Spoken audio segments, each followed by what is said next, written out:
Dear students, आज हम cytoplasm के पार्ट 3 को पढ़ने जा रहे हैं, जिसमें आज हम सॉल और जेल के कॉन्सेप्ट को समझेंगे और साइटोप्लाज्म के फंक्शंस को देखेंगे। तो आइए देखते हैं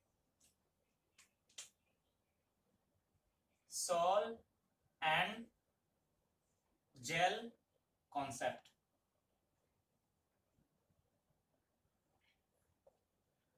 देखिए स्टूडेंट्स, जब हमने साइटोप्लाज्म की बात की थी तो उसमें क्या था, हमने साइटोप्लाज्म को दो तरीके से डिवाइड किया था। साइटोप्लाज्म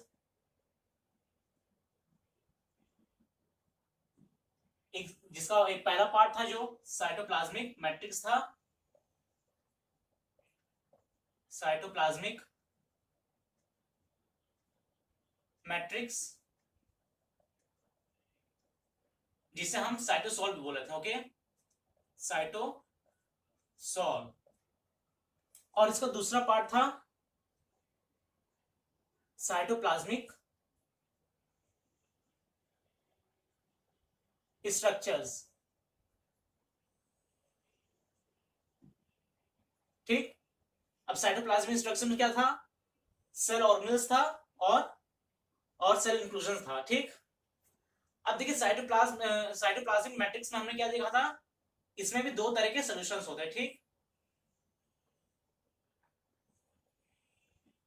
एक ट्रू सॉल्यूशंस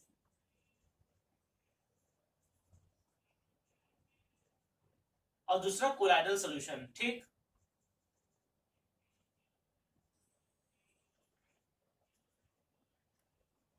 इन सब के बारे में हमें ऑलरेडी बात कर लिया है।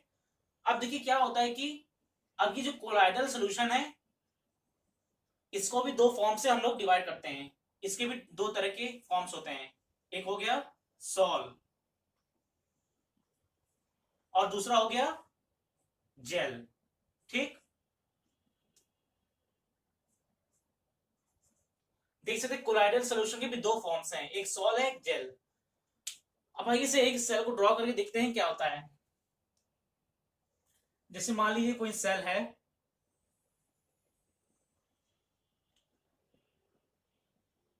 इस सेल का न्यूक्लियस हो गया।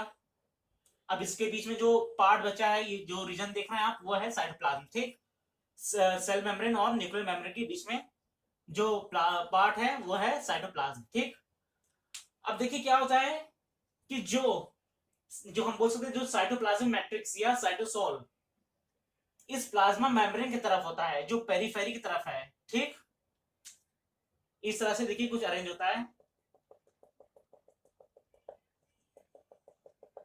ठीक, ये साइटोप्लाज्मिक मैट्रिक्स जो पेरिफेरी की तरफ होता है, या हम बोल सकते हैं जो प्लाज्मा मेम्ब्रेन की तरफ होता है, वो क्या होता है, ये थोड़ा डेंस होता है। आप देख सकते हैं ये जो साइटोप्लाज्मिक मैट्रिक्स है वो बहुत ज्यादा डेंस है। ठीक, तो इसे हम बोलते हैं, इस पोर्शन को हम बोलेंगे जेल बोलते हैं। ठीक, और इसे हम बोलते हैं एक्टोप्लाज्म बोलते हैं, एक्टोप्लाज्म।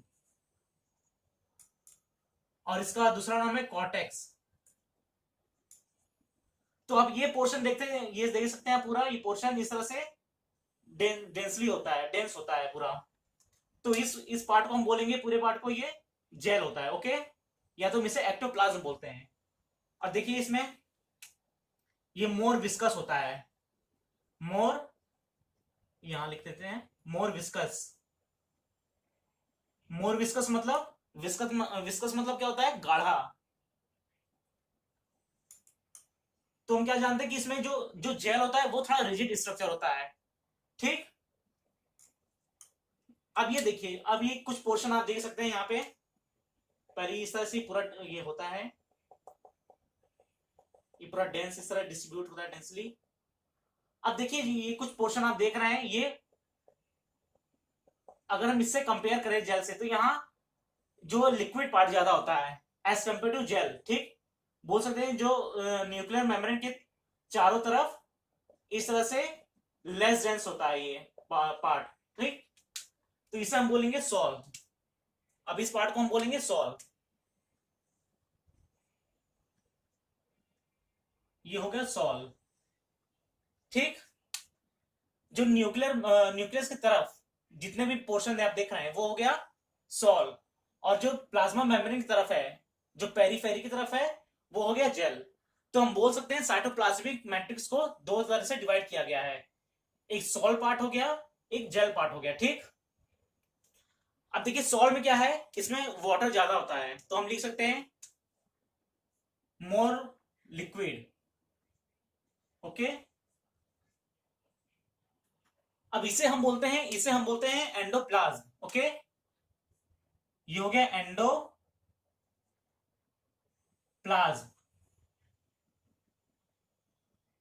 ठीक। तो ये है सॉल और जेल। सॉल क्या है, मोर वाटरी पार्ट होता है साइटोप्लाज्मिक मैट्रिक्स का, और ये जेल पार्ट क्या है, मोर डेंसली पार्ट होता है, ठीक। ये डेंस पार्ट होता है साइटोप्लाज्मिक मैट्रिक्स का।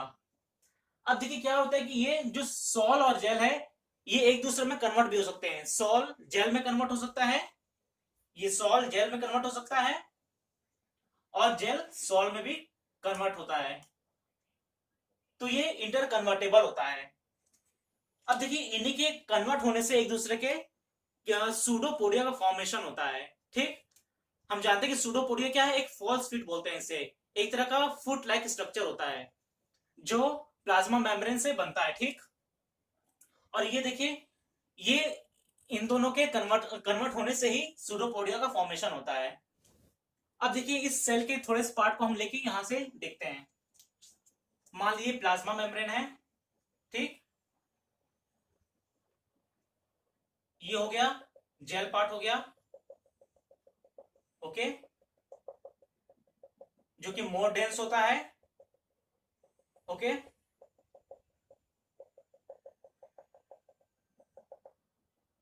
और जो न्यूक्लियस की तरफ होता है, जो न्यूक्लियस के पास होता है, ये लेस डेंस होता है, मोर वाटरी होता है, ठीक, जिससे हम इस पार्ट को सॉल्व बोलते हैं।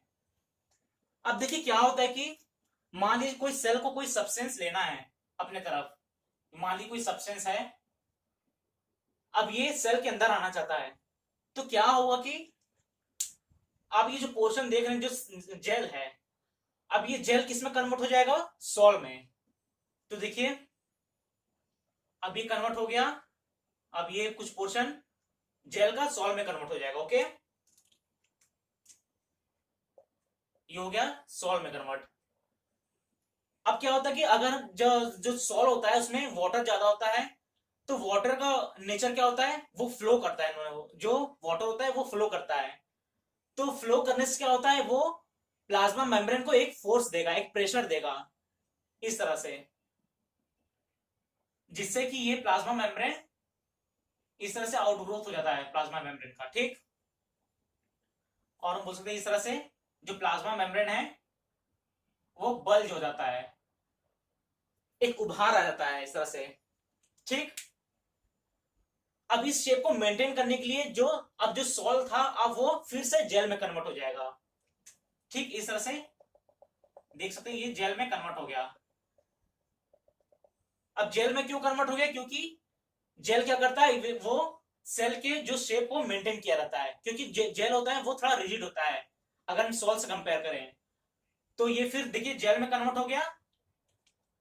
अब इसी तरह से इस पोर्शन में मान लेते हैं, अब ये जेल था अब वो सॉल में कन्वर्ट हो गया, ठीक। तो जब सॉल में कन्वर्ट हो गया तो जो सॉल पार्ट है, जो सॉल है, या हम बोल सकते जो लिक्विड है, वो फ्लो करेगा, फ्लो करने से वो प्लाज्मा मेम्ब्रेन के ऊपर क्या करेगा, एक प्रेशर बनाएगा। तो ये अब ये भी इस तरह से देख सकते हैं आप, इस तरह से ये बल्ज हो गया, या हम बोल सकते हैं उभार हो गया। अब ये सॉल्व फिर से जेल में कन्वर्ट हो जाएगा सेल के शेप को मेंटेन करने के लिए, ठीक।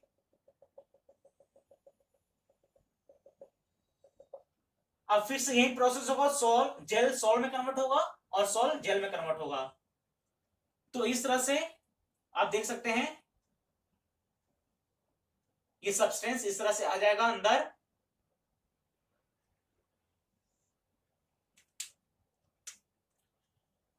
अब ये देख सकते हैं ये सब्सटेंस अंदर आ गया, तो आप देख सकते हैं ये सब्सटेंस इसके अंदर आ गया। अब इसे हम बोलेंगे वेसिकल बना रहा है, वेसिकल के अंदर ये सब्सटेंस आ गया।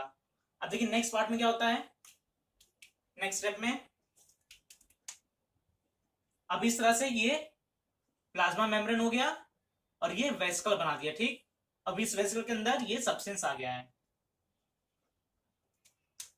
हम इसे वेसिकल बोल देते हैं। फिर से अब ये प्लाज्मा में जो सेल है अपना शेप को मेंटेन कर लेता है। अब फिर से ये यहां जेल हो जाता है और इस पोर्शन में सॉल्व हो जाता है, ठीक। इस तरह से ये वेसिकल का फॉर्मेशन करता है और सूडोपोडिया का फॉर्मेशन करता है, ठीक। एक बार फिर से हम देख लेते हैं आखिर हम सॉल और जेल के कॉन्सेप्ट क्यों पढ़ते हैं, क्योंकि इससे हमें पता चलता है कि आखिर सूडोपोडिया का फॉर्मेशन कैसे होता है।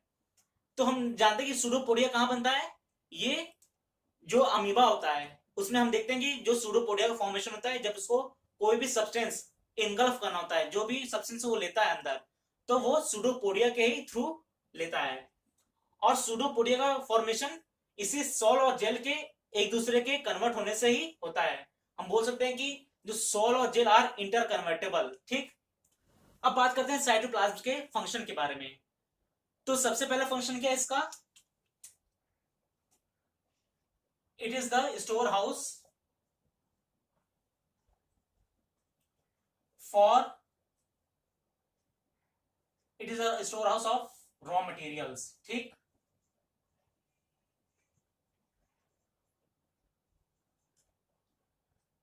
देखिए ये इसमें रॉ मटेरियल्स होता है। देखिए जो भी रिएक्शंस के लिए जो भी रॉ मटेरियल्स चाहिए होता है, ठीक, तो वो साइटोप्लाज्म में ही प्रेजेंट होता है, ठीक। अब सेकंड फंक्शन की बात करें तो it is the site for metabolic activities. अब देखिए जितने भी मेटाबॉलिक रिएक्शंस या हम बोल सकते हैं एक्टिविटीज या रिएक्शंस, जितने भी मेटाबॉलिक एक्टिविटीज या रिएक्शंस होते हैं वो कहां होता है, वो साइटोप्लाज्म में होता है, ठीक। और इसमें देखिए एंजाइम्स भी प्रेजेंट होता है एंड हैज एंजाइम्स, ठीक। अब देखिए जैसे एक मेटाबॉलिक रिएक्शन देखते हैं, जैसे मान लीजिए ग्लाइकोलाइसिस। तो ग्लाइकोलाइसिस में क्या होता है, उसमें जो ग्लूकोज होता है उसका ब्रेक डाउन होता है और वो पायरुविक एसिड में कन्वर्ट होता है। तो एक एग्जांपल हम देखें तो जैसे ग्लाइकोलाइसिस इसमें क्या होता है, इसमें ग्लूकोज का ब्रेक डाउन होता है और ये पायरुविक एसिड में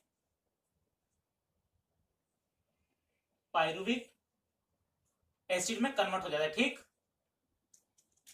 तो हम बोल सकते हैं जो ग्लाइकोलाइसिस होता है वो कहां होता है, वो साइटोप्लाज्म में होता है, ठीक।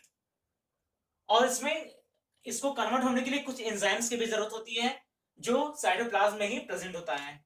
तो इसमें एंजाइम्स भी होता है साइटोप्लाज्म में, ओके। अब थर्ड फंक्शन की बात करते हैं तो क्या है ये, cytoplasm is the site for biosynthesis. इसका क्या मतलब हुआ, साइट फॉर बायोसिंथेसिस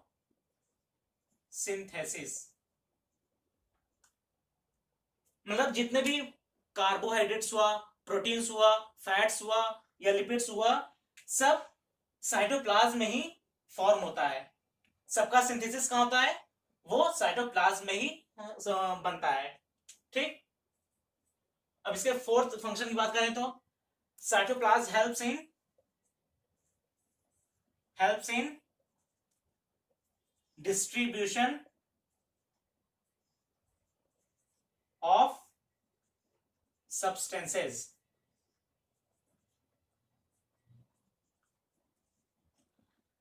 तो ये डिस्ट्रीब्यूशन सब्सटेंस का डिस्ट्रीब्यूशन कैसा होता है, जैसे हमने पढ़ा था ये साइक्लोसिस के थ्रू। तो ये साइक्लोसिस के थ्रू सेल्स के हार्ड पार्ट में मान लीजिए कोई भी न्यूट्रिएंट्स हुआ या कोई ऑक्सीजन या प्रोटीन्स हुआ तो वो साइक्लोसिस के थ्रू हार्ड पार्ट में डिस्ट्रीब्यूट करता है, ठीक। तो ये हो गया helps in the distribution of substances. Fifth function इसका लिखे तो helps in the formation of pseudopodia या vesicle helps in the formation of pseudopodia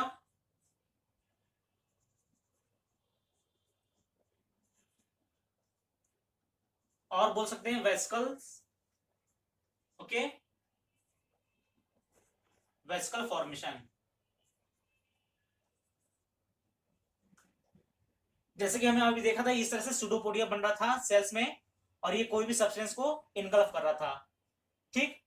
अब ये देखिए जब ये हो जाता है तो इस तरह से वेसिकल का फॉर्मेशन हो जाता है, ठीक। इस सेल मेम्ब्रेन हो गया, इस वेसिकल के अंदर ये सब्सटेंस आ गया, तो ये बोल सकते हैं सूडोपोडिया और वेसिकल के फॉर्मेशन में भी हेल्प करता है। तो यहाँ पे हमारा साइटोप्लाज्म का टॉपिक खत्म होता है। अब नेक्स्ट लेक्चर में हम पढ़ेंगे पिट्स के बारे में, ओके, पिट्स।